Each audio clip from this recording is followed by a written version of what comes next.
Welcome everybody to the weekly share, the Zera Shimshon, and we're going to have in Kame Kates also, but it's Chanukah.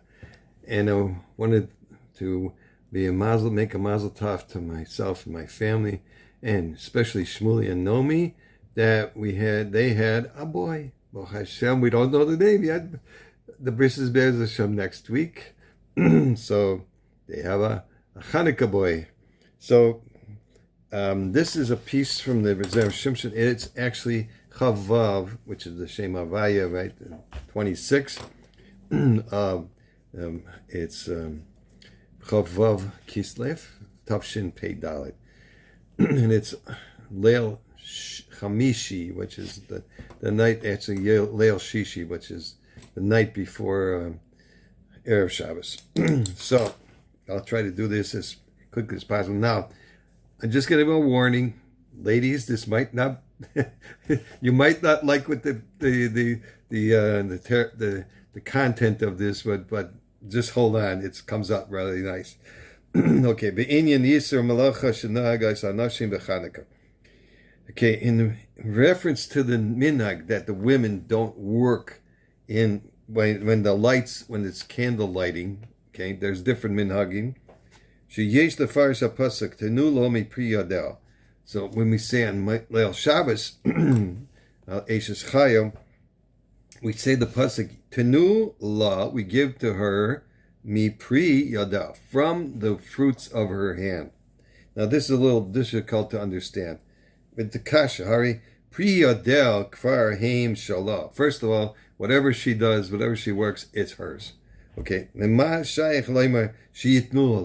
what's shaykh to say that we give it to her?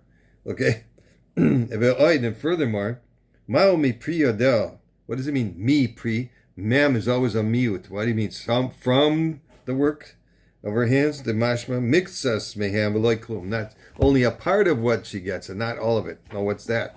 V'oid lama dafka b'sharim yahalalu. And the end of the pasuk is, and in the gateways, in the gates, they will praise her. V'loi b'shar makayim. So now the other places, only in the sharim. U'milvad ma'ashe kasav ne'le'al b'reish parshas. Okay, besides that, there's other women that don't work the whole night, okay? There's others that are machmir not to work the whole first day and the last day. And there's more chumras that you can find. There's always more chumras, okay? But pligi achreinim im minhag, and the achreinim are arguing whether it's a real minhag or not.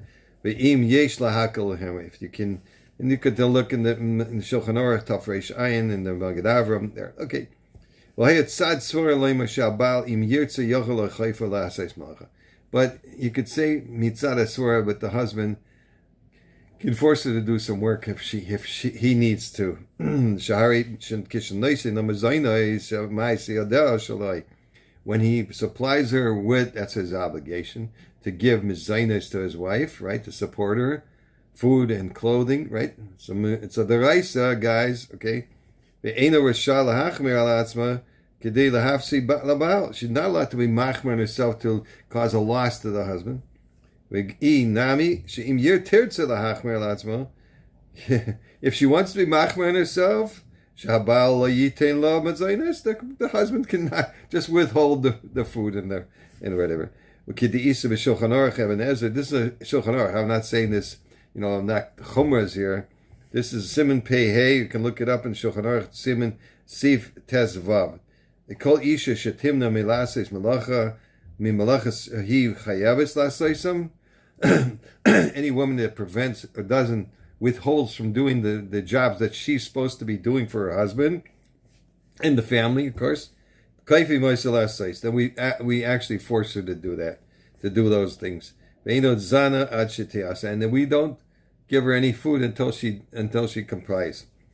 That's the Shulchan Aruch, by the way. Okay, it's not me saying that. Okay, Aval Hataz in Orach Chaim and Siman Taf Reish Ayin says the Dima Din Chanukah LeDin Reish Chodesh. He compares the din, if they're not allowed to work on Chanukah to the din of Rish Chodesh. Now we know that din of Rish Chodesh also, they're not allowed to work for certain things. Ubedin Rish Chodesh Kasav Abach, in Simon Tafiyud Zayin, he writes that she'enam asures b'malacha elamachmas minag. They're only prohibited to do work because of a minag. Okay, minag. Aval ha'isur al ba'aleim she'enam yacholim lachufay sam malacha. But there's a prohibition on the husband; they can't force him to do the work either. So this is a real strong minag. Bim kain hu adin af b'Chanukah. So the same thing applies to Chanukah. Mikol shekein l'svaras abach gufay she'en lahakel lehem itam dvorim hamutarim. Okay, and you can't prohibit them. That is, the svara of the Bach is that it's the comparison between the Isser because of a minhag, so you can't force them to do anything.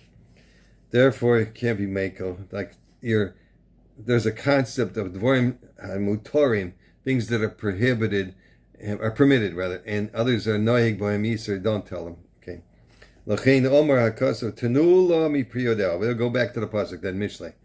Tenula, we give to her mi priyodel. Tenula b'mezainos. You give it to her mezainos afal pi she'eno isa malacha, even though she's not doing the work. Okay, lefisha ma'asel heim mehalli ma'isa kebesharim, because her jobs that she does. Okay, she's washing the dishes, she's doing the laundry, she's whatever, making the bed. All these things that she has to do, she's cooking, anyway, and baking, and they're praising her in all the other places. That is, for example, where does Sha'arim over here?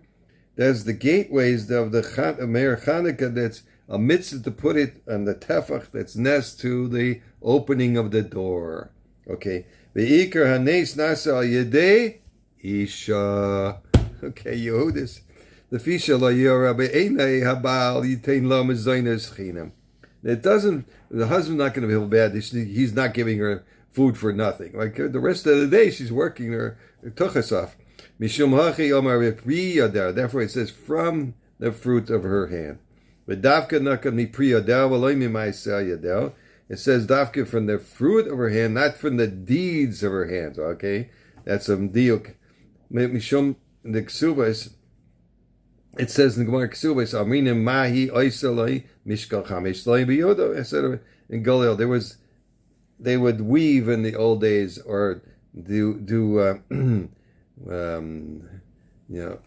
working with wool and weaving, and there was a certain amount they would do, and they would get a certain amount of money for doing that, because that was the standard price in those days. Okay. Now the Gemara says, "Pligi Rabbi Akiva v'chachamim dacha ka'atzma asa yosem min haroi." So now, what happens if she presses and herself? She works overtime, we'll say, and she does more than what was fitting. Like she did arba malachos v'vasachas. She can multitask. She can do 4 works at one time. Or she's working at night. She gets up early in the morning. She's working where people don't work. So this extra go to herself for the price that she's getting, or does that go to her husband? So the machlek, and also there's a machlekes in the paiskim about this also. Who that money belong to? The ayin b'shulchan aruch Even Ezer b'beis Shmuel. It says there the kuli ama miyama sheshayich lo liil kach bahem karka. So what happens to after the extra money? What her husband does is he buys a piece of land, he can accumulate it, and then buy some land, and he gets to eat the fruits. But that's her land, okay. And it comes nichsei melug. Okay, whatever she does under pressed circumstances, extra, right? Extra overtime. That's not considered maisi yadel. Shahari maisehu. No, normally maisim are what normally everybody does. Okay, aval masha oisa machmas doichaka zenikar kimai pri chadash. But what says she does extra, she works overtime, and forces herself to work extra, that's a new fruit, pri chadash. Shehu migvuras hayadayim shela shemaitzias pri. So she works her hands very under difficult circumstances, and she produces extra fruit. You have to give to her from the fruit of her hands. That is kloimar al yera be'enei habal yitein la ishes chayil mezainos. It shouldn't be bad in the eyes of the husband to give his wife the extra because she's an ishes chayil, to give that mezainos afal pi she'eino isa malacha b'yamim ha'ila, even though she's not doing work in those days. I mean, Rosh Chodesh and Chanukah. The fishetachas chiyuv zeh yesh lo schus l'shleit befri yadel. Because under this obligation, she has the merit of working with her own hands. She forces herself to work. Here's one from Maishi.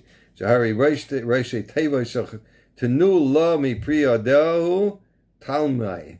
Talmai? What got to do with Talmai? Right? V'tchilas tigboris klipas hayavanim hi kshehetikoi atayra leloshin yavanim. So what happens? Talmai Yimach Shemai was the one that instituted this translating the Bible into Greek, the Septuagint they call it, right? Why do they call it Septuagint? Because in Greek, Septuagint, it means, that's a word for 70. So he brought in 70 elders in different rooms to translate, and they only made a few differences. It's brought in the Gemara and Megillah. Yeah, Shmuley and Hassan, excuse me, Maishi, we're learning it now.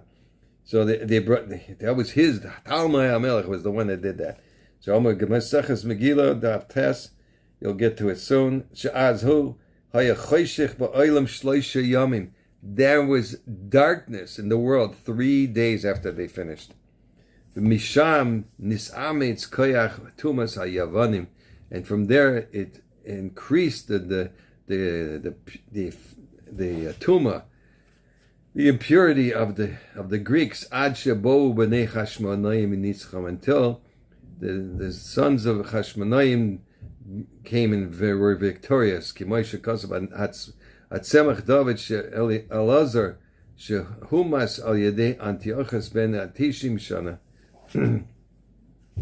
So Atzemach David says Elazar shehumas was killed by Al Yedei Antiochus ben Tishim Shana.